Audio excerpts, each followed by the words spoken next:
नमस्कार दोस्तों, आइए जानते हैं आज मध्य प्रदेश की बड़ी खबरें। आज की पहली खबर है कि 10% बिजली दर बढ़ाने की तैयारी प्रदेश के बिजली उपभोक्ता के लिए। नया वित्तीय वर्ष 2026 से 27 महंगा साबित हो सकता है। यदि बिजली कंपनी की मंशा के अनुरूप हुआ तो बिजली के दाम बढ़ सकते हैं। बिजली कंपनी ने एमपी विद्युत नियामक आयोग को टैरिफ पिटीशन दी है, जिस पर सुनवाई के बाद निर्णय होगा। कंपनी ने करीब 42,000 करोड़ रुपए का घाटा दिखाकर दाम बढ़ाने का प्रस्ताव दिया है। आयोग इस पिटीशन को 15 दिसंबर तक सार्वजनिक कर आपत्ति आमंत्रित कर सकता है।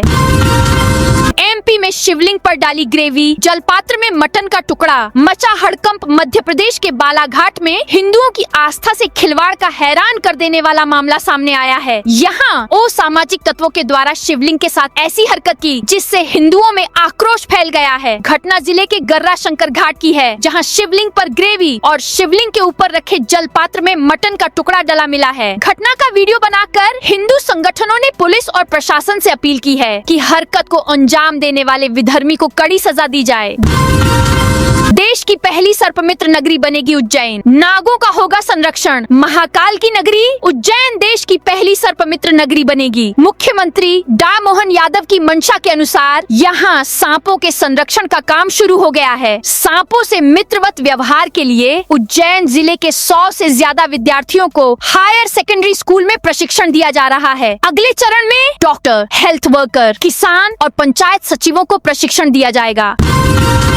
21 दिसंबर से भोपाल मेट्रो में फ्री सफर। भोपाल में मेट्रो का कमर्शियल रन 21 दिसंबर को होगा। प्रधानमंत्री नरेंद्र मोदी इवेंट में वर्चुअली जुड़ेंगे। केंद्रीय शहरी विकास मंत्री मनोहर लाल खट्टर मेट्रो का उद्घाटन करेंगे। वे फूलों से सजी 3 कोच की मेट्रो से भोपाल को देखेंगे। पहले सप्ताह में लोग निःशुल्क यात्रा कर पाएंगे। कमर्शियल रन की तारीख में बदलाव भी हो सकता है। 21 की जगह 20 दिसंबर को ही मेट्रो की शुरुआत हो सकती है। हालांकि सीएम डॉ मोहन यादव खजुराहो के कन्वेंशन सेंटर में 21 दिसंबर को मेट्रो की शुरुआत करने की बात कह चुके हैं। इससे पहले कमर्शियल रन के कार्यक्रम को लेकर बीजेपी संगठन, सरकार और अफसरों के बीच मंथन का दौर जारी है।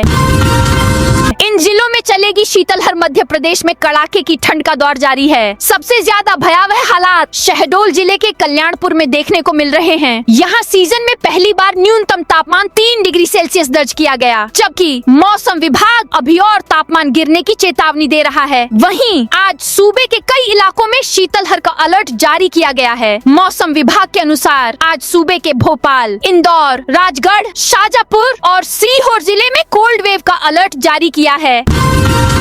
15 दिसंबर से नहीं चला पाएंगे बिना पीयूसी और बीमा वाली गाड़ियां। अभियान शुरू। एयर क्वालिटी इंडेक्स के लगातार बिगड़ने के बाद अब शहर में बगैर थर्ड पार्टी इंश्योरेंस और प्रदूषण जांच के 2 पहिया एवं 4 पहिया वाहन नहीं चलाए जा सकेंगे। 15 दिसंबर के बाद पॉल्यूशन अंडर कंट्रोल सर्टिफिकेट एवं थर्ड पार्टी इंश्योरेंस बीमा डॉक्यूमेंट चेकिंग के लिए बड़े पैमाने पर अभियान शुरू किया जा रहा है। इस दौरान नियमों का उल्लंघन करने वाले वाहन चालकों के वाहन जब्त किए जा सकते हैं। साथ ही भारी जुर्माना भी लगाया जाएगा। परिवहन आयुक्त विवेक शर्मा ने आदेश जारी करते हुए सभी क्षेत्रीय परिवहन अधिकारियों को इस कार्रवाई के लिए विशेष दल का गठन करने के निर्देश दिए हैं। आईएएस संतोष वर्मा पर चली तलवार। पद से हटाया मोहन सरकार ने आईएएस अफसर संतोष वर्मा को पहला झटका दिया है। पदोन्नति से अयोग्य घोषित कर दिया है। निर्णय विभागीय पदोन्नति समिति ने गुरुवार को मुख्य सचिव अनुराग जैन की अध्यक्षता में हुई बैठक में लिया। उप सचिव वर्मा की पदोन्नति अपर सचिव पद पर होनी थी। वर्मा ने 23 नवंबर को कहा था कि जब तक कोई ब्राह्मण मेरे बेटे के लिए बेटी न दे दे तब तक आरक्षण जारी रहना चाहिए। तब से वर्मा का प्रदेश में विरोध जारी है। महाकाल की नगरी में 12 दिसंबर से शुरू होगा एडवेंचर टूरिज्म। मध्य प्रदेश में एडवेंचर टूरिज्म को गति देने और उज्जैन की पर्यटन गतिविधियों में विविधता बढ़ाने के उद्देश्य से मप्र पर्यटन बोर्ड पिछले 4 वर्षों से स्काई डाइविंग का आयोजन कर रहा है। अब इसका 5वां संस्करण 12 दिसंबर से 15 फरवरी तक दताना एयर स्ट्रिप पर आयोजित किया जाएगा। स्काई डाइविंग गतिविधि का शुभारंभ शुक्रवार सुबह 11 बजे दताना एयर स्ट्रिप में होगा। अवैध तरीके से बेच दिए 15 बंधक प्लॉट। शासन के स्वामित्व में बंधक प्लॉट अवैध रूप से बेचने के मामले में डीएचएल इंफ्राबुल्स इंटरनेशनल प्राइवेट लिमिटेड के 3 डायरेक्टरों के खिलाफ आर्थिक अपराध प्रकोष्ठ ईओडब्ल्यू ने शिकंजा कसा है। है। जालसाजी और धोखाधड़ी के मामले में ईओडब्ल्यू ने एफआईआर दर्ज कर जांच शुरू की है। शुरुआती जांच में पता चला कि कंपनी के डायरेक्टरों ने सरकार के आधिपत्य में बंधक रखे भूखंडों को गलत तरीके से बेचकर खुद को फायदा और सरकारी खजाने को हानि पहुंचाई है। 99% अंकों की मार्कशीट लेकर आई महिला, नहीं पढ़ पाई हिंदी। विभिन्न राज्यों से फर्जी अंक सूची बनवाने वाले रैकेट का खुलासा जिले की आंगनबाड़ी भर्ती में हुआ है। कार्यकर्ता और सहायिका के पदों के लिए 70 आवेदकों ने मध्य प्रदेश बोर्ड के बजाय उत्तराखंड, हिमाचल प्रदेश, दिल्ली और राजस्थान के बोर्ड की अंक सूचियाँ लगाईं। अब इनके पद होल्ड किए गए हैं। अंक सूचियाँ भले ही संबंधित वेबसाइटों पर दिख रही थीं, पर बनावट, भाषा और फॉर्मेट संदिग्ध था। ये बोर्ड माध्यमिक शिक्षा मंडल द्वारा जारी 216 वैध बोर्ड की सूची में भी नहीं है। विभाग का दावा है कि समय रहते धांधली का खुलासा कर लिया गया। एमपी के टाइगर रिजर्व में 2 बाघ शावकों की मौत। सीधी के संजय टाइगर रिजर्व के दुबरी परिक्षेत्र के उत्तर डेवा बीट में गुरुवार को 2 बाघ शावक मृत मिले। मृत शावकों की पहचान T68 के शावकों के रूप में की गई है। उनकी उम्र लगभग 9 माह है। प्राथमिक जांच में अनुमान लगाया जा रहा कि शावकों की मृत्यु अन्य नर बाघ के हमले से हुई। हमले में शावकों के शरीर को गंभीर क्षति पहुंची है। घटना 10 एवं 11 दिसंबर की दरमियानी रात की है। एमपी के टीचर्स पर लटकी बर्खास्तगी की तलवार। मध्य प्रदेश के सैकड़ों टीचर्स पर बर्खास्तगी की तलवार लटकी है। लोक शिक्षण संचालनालय यानी डीपीआई के एक आदेश ने विभाग में खलबली मचा दी है। बीएड योग्यताधारी नवनियुक्त शिक्षकों के लिए यह आदेश जारी किया गया है। इसमें लोक शिक्षण संचालनालय ने जबलपुर हाई कोर्ट और सुप्रीम कोर्ट के आदेशों का हवाला देते हुए प्राथमिक शिक्षकों के लिए ब्रिज कोर्स अनिवार्य कर दिया है। इसके अभाव में उनकी नियुक्ति जारी नहीं रखने की भी साफ चेतावनी दी है। एमपी में पुलिस वाले ने ली 5000 की रिश्वत। मध्य प्रदेश में रिश्वतखोरी के मामले थमने का नाम नहीं ले रहे हैं। आए दिन कोई न कोई अफसर या कर्मचारी रिश्वत लेते लोकायुक्त के हत्थे चढ़ता है। ऐसा ही मामला अलीराजपुर जिले से सामने आया है। यहाँ पर बीते दिनों चौकी उमराली के कार्यवाहक प्रधान आरक्षक मनोहर जाटव रिश्वत लेते वीडियो वायरल हुआ था, जिसमें वह एक युवक से रिश्वत लेते नजर आ रहे थे। जानकारी के अनुसार फरियादी के द्वारा प्रधान आरक्षक को एक युवक की गुमशुदगी की एफआईआर दर्ज कराई थी। युवक एफआईआर के 2-3 दिन बाद ही घर वापस लौट आया था। परिजनों ने इसकी जानकारी चौकी में दे दी थी, लेकिन प्रधान आरक्षक के द्वारा एफआईआर बंद करने की एवज में 5000 रुपए की रिश्वत ली गई थी।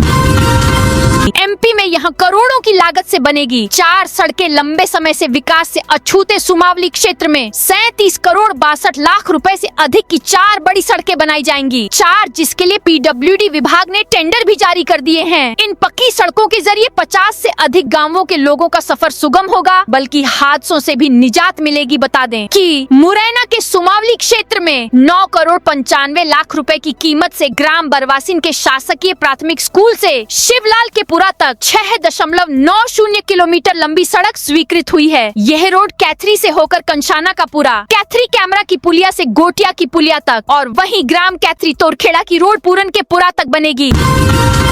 300 किलोमीटर में बिछेगी फाइबर लाइन, बनेंगे कई ब्रिज। होगा मध्य प्रदेश के उज्जैन कलेक्टर रोशन कुमार सिंह और मेला अधिकारी आशीष सिंह ने रेलवे और टेलीकॉम कंपनियों के अधिकारियों के साथ सिंहस्थ तैयारियों को लेकर बैठक की। सिंहस्थ के मद्देनजर रेलवे ओवरब्रिज प्रगति की समीक्षा की गई। बैठक में बताया कि railway overbridge LC number 23 Ujjain Nagda rail section का निर्माण पूर्ण हो चुका है। Railway overbridge LC number 7 Indore Dewas Ujjain rail section Vikramnagar प्रगतिरत है। फ्रीगंज आरओबी में केबल शिफ्टिंग और पाइपलाइन शिफ्टिंग कार्य तेज गति से पूरे करने का कहा।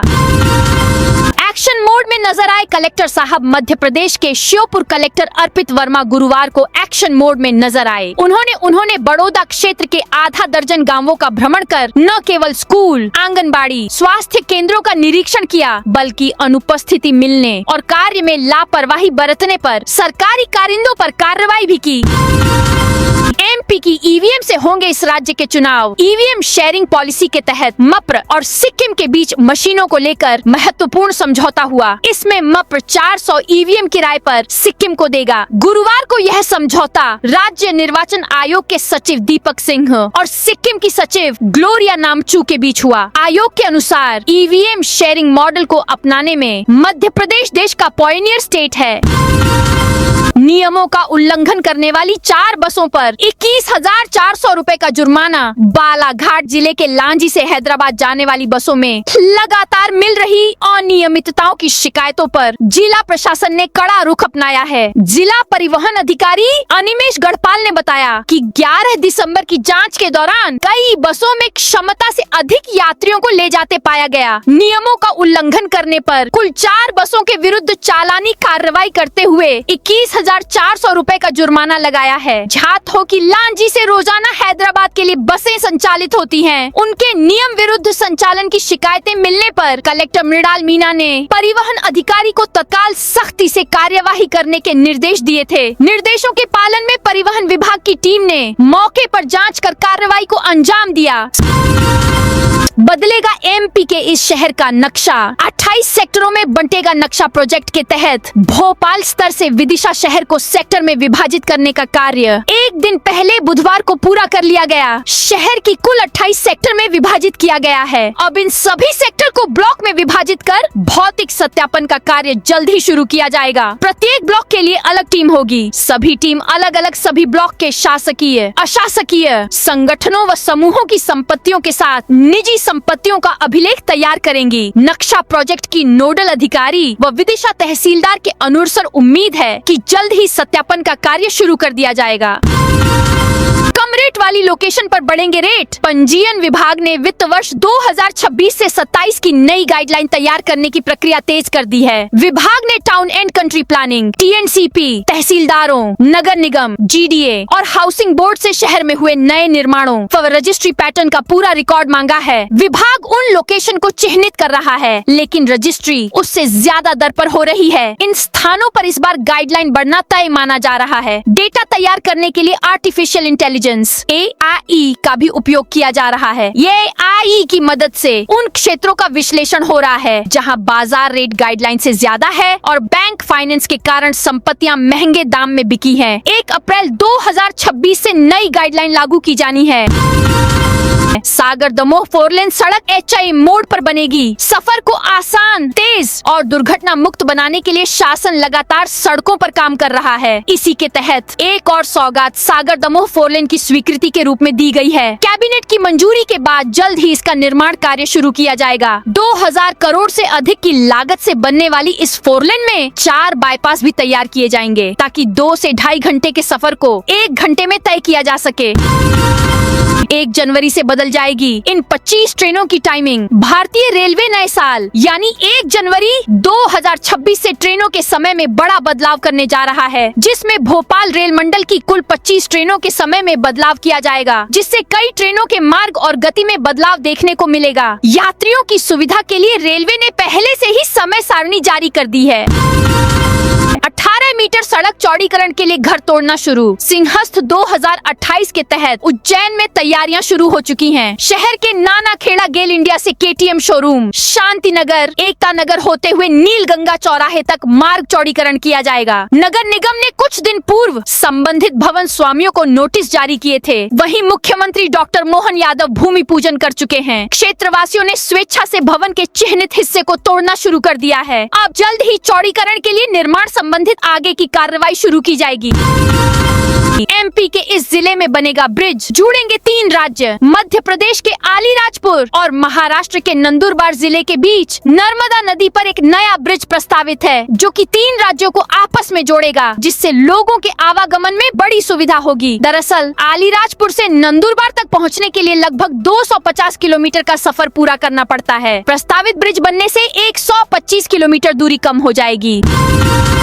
शहर के 8 फीडरों पर लगेंगे 22,000 स्मार्ट बिजली मीटर। बिजली कंपनी द्वारा शहर में स्मार्ट बिजली मीटर लगाने का कार्य शुरू हो गया है और 8 फीडरों में 22,000 स्मार्ट बिजली मीटर लगेंगे। मीटर लगाए जाने हैं। अन्य शहरों में हुए विरोध के बाद शहरवासी मीटर लगवाने से डर रहे हैं कि ज्यादा बिल आएगा। वहीं बिजली कंपनी के अधिकारी मीटर लगाने के लाभ बता रहे हैं। जानकारी के अनुसार शहर में मोन्टो कार्लो कंपनी द्वारा शहर में मीटर लगाए जा रहे हैं। कई जगह मीटर लग भी चुके हैं, लेकिन कुछ लोग मीटर लगवाने से मना कर रहे हैं।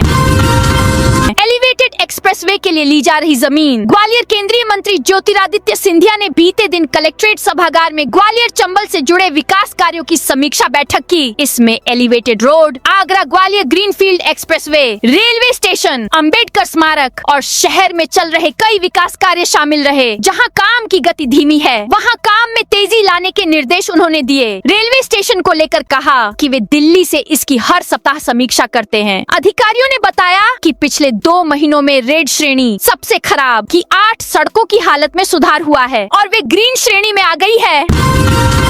भोपाल में सीएम बोले, नक्सलवाद खत्म कर मजबूत किया सिस्टम। मध्य प्रदेश की मोहन यादव सरकार के 13 दिसंबर को 2 साल पूरे हो जाएंगे। इसे भोपाल के कुशाभाऊ ठाकरे सभागार में मुख्यमंत्री डॉक्टर मोहन यादव ने शुक्रवार को प्रेस कॉन्फ्रेंस कर अपनी उपलब्धियां गिनाई। सीएम ने कहा कि प्रदेश में लॉ एंड ऑर्डर सबसे बड़ी समस्या थी। छत्तीसगढ़ से लगे मध्य प्रदेश के कई इलाके नक्सलवाद से प्रभावित रहे, जहां एक साथ 17 पुलिस कर्मियों की हत्या तक कर दी गई। यहाँ तक कि एक मंत्री को घर से निकालकर थाने के पास कुल्हाड़ी 17 पुलिस कर्मियों की हत्या तक कर दी गई। यहाँ तक कि एक मंत्री को घर से निकालकर थाने के पास कुल्हाड़ी से हत्या कर दी गई थी। उस समय समानांतर थाने, समानांतर कोर्ट और समानांतर सत्ता चलने लगी थी। सांसद पटेल ने लोकसभा में उठाया SC/ST प्रमाण पत्र का मुद्दा। भाजपा अनुसूचित जनजाति मोर्चा के राष्ट्रीय महामंत्री और खरगोन बड़वानी से लोकसभा सांसद गजेंद्र सिंह पटेल ने संसद के शीतकालीन सत्र के दौरान गुरुवार को अनुसूचित जाति और जनजाति प्रमाण पत्र के नीति निर्धारण का मुद्दा उठाया। उन्होंने सुप्रीम कोर्ट के हालिया फैसले का हवाला दिया, जिसमें विशेष परिस्थितियों में बच्चे की मां की जाति के आधार पर भी अनुसूचित जाति का प्रमाण पत्र दिए जाने का प्रावधान है। DRM ऑफिस में किसानों का प्रदर्शन। रतलाम नागदा नई रेल लाइन परियोजना में अधिग्रहण की जाने वाली जमीन लेकर शुक्रवार सुबह 10 गांव के किसानों ने रतलाम DRM ऑफिस में प्रदर्शन किया। किसान DRM अश्वनी कुमार से मिले। किसानों ने वर्तमान सर्वे के आधार पर भूमि अधिग्रहण को लेकर आने वाली अपनी समस्याओं से DRM को अवगत कराया। नक्सल प्रभावित क्षेत्र के 15 युवा ट्रेनिंग के लिए रवाना। मंडला पुलिस ने नक्सल प्रभावित क्षेत्रों के युवाओं को मुख्य धारा से जोड़ने और रोजगार उपलब्ध कराने के लिए एक खास पहल की है। गुरुवार को लगभग 15 युवाओं को नियुक्ति पत्र सौंपे गए और उन्हें प्रशिक्षण के लिए विशेष बस से लखनऊ रवाना किया गया। अशोकनगर में अब रात के समय भी मिलेंगी दवाइयाँ। अशोकनगर शहर में अब रात के समय भी दवाइयाँ उपलब्ध होंगी। अब तक रात में सभी मेडिकल स्टोर बंद रहते थे, जिससे लोगों को परेशानी होती थी। इस नई व्यवस्था के तहत शहर के 3 मेडिकल स्टोर रात में खुले रहेंगे। विधायक को धमकी देने वाले के घर बुलडोजर चलाने की मांग। निवाड़ी जिले में कांग्रेस नेता और पूर्व राज्य मंत्री दर्जा प्राप्त नंदराम कुशवाहा ने शुक्रवार को राज्यपाल के नाम एक ज्ञापन निवाड़ी डिप्टी कलेक्टर विनीता जैन को सौंपा। इस ज्ञापन में 9 गंभीर मुद्दे उठाए गए हैं, जिनमें विधायक को जान से मारने की धमकी, किसानों की मौतें, अवैध कब्जे, अवैध खनन, बच्चों की मौतें और शिक्षा व्यवस्था की बदहाली शामिल है। 75 साल पूरे होने पर विधानसभा का विशेष सत्र होगा। मध्य प्रदेश विधानसभा का विशेष सत्र इसी माह 17 दिसंबर को होगा। विधानसभा अध्यक्ष नरेंद्र सिंह तोमर तथा मुख्यमंत्री डॉ मोहन यादव के बीच सहमति के बाद सत्र बुलाने के फैसले पर मुहर लग गई है। यह विशेष सत्र विधानसभा सत्र की पहली बैठक के 75 साल पूरे होने के उपलक्ष्य में बुलाया जाने वाला है, जिसमें मध्य प्रदेश के समग्र विकास पर चर्चा की जाएगी। अलीराजपुर बस स्टैंड पर अतिक्रमण। नपा ने हटाए अवैध कब्जे। अलीराजपुर नगर के बस स्टैंड पर बढ़ते अतिक्रमण को लेकर बस एसोसिएशन ने शुक्रवार को विरोध जताते हुए बस स्टैंड का स्थान अस्थायी रूप से बदल दिया। एसोसिएशन का कहना है कि लंबे समय से दुकानों और वाहनों के अवैध कब्जों के कारण यात्रियों और बसों को परेशानियों का सामना करना पड़ रहा था। नगर निगम ने राजवाड़ा पर लगाई बकायादारों की लिस्ट। इंदौर में नगर निगम का राजस्व अभियान तेज हो गया है। नगर निगम टीम ने शुक्रवार को बड़े बकायादारों की लिस्ट राजवाड़ा पर लगा दी। बकायादारों के नाम फ्लैक्स पर छपवाए और ये फ्लैक्स राजवाड़ा पर लगा दिया। ये सभी नाम जोन 3 के बकायादारों के 3 हैं। इसमें लगभग 60 से 65 नाम है। जिन लोगों की लिस्ट नगर निगम ने सार्वजनिक की है, उन्होंने कई सालों से टैक्स जमा नहीं किया है, कई बार नोटिस भी दिए, बावजूद इस जिसके उन्होंने इसे गंभीरता से नहीं लिया और न ही टैक्स की राशि जमा करवाई। जबलपुर की लोकायुक्त टीम की बड़ी कार्रवाई। जबलपुर लोकायुक्त एसपी अंजुलता पटले ने बताया कि धनौरा निवासी आवेदक सुरेंद्र जैन के नाई पिपरिया गांव स्थित जैन वेयर हाउस में धान उपार्जन व अन्य अनाज खरीदी में पर्याप्त सुविधाएं न होने की लिखा पढ़ी वरिष्ठ अधिकारियों को न करने के बदले आरोपित सहायक गुणवत्ता नियंत्रक मुकेश परमार ने 25,000 रुपए मांगे थे। रतलाम मंडी में प्याज छटनी को लेकर किसान व्यापारी में विवाद। महू रोड स्थित कृषि उपज मंडी में गुरुवार सुबह करीब 11 बजे सांवरिया ट्रेडर्स डीएम में प्याज की नीलामी के बाद छटनी के दौरान किसान और व्यापारी के बीच विवाद हो गया। विवाद गाली गलौज तक पहुंच गया, जिसके बाद सभी व्यापारियों ने नीलामी रोक दी और विरोध दर्ज कराया। बाद में किसान ने माफी भी मांगी, लेकिन व्यापारी नहीं माने और मंडी सचिव के कार्यालय पहुंचकर अपना विरोध दर्ज कराया। मंडी सचिव लक्ष्मी भंवर ने किसान व व्यापारियों को समझाने का प्रयास किया। मंडी अधिकारी भी स्थिति को सामान्य बनाने में जुटे रहे। तो दोस्तों, यह थी आज मध्य प्रदेश की बड़ी खबरें। आप इस वीडियो को कौन से जिले से देख रहे हैं, उस जिले का नाम जरूर बताइए।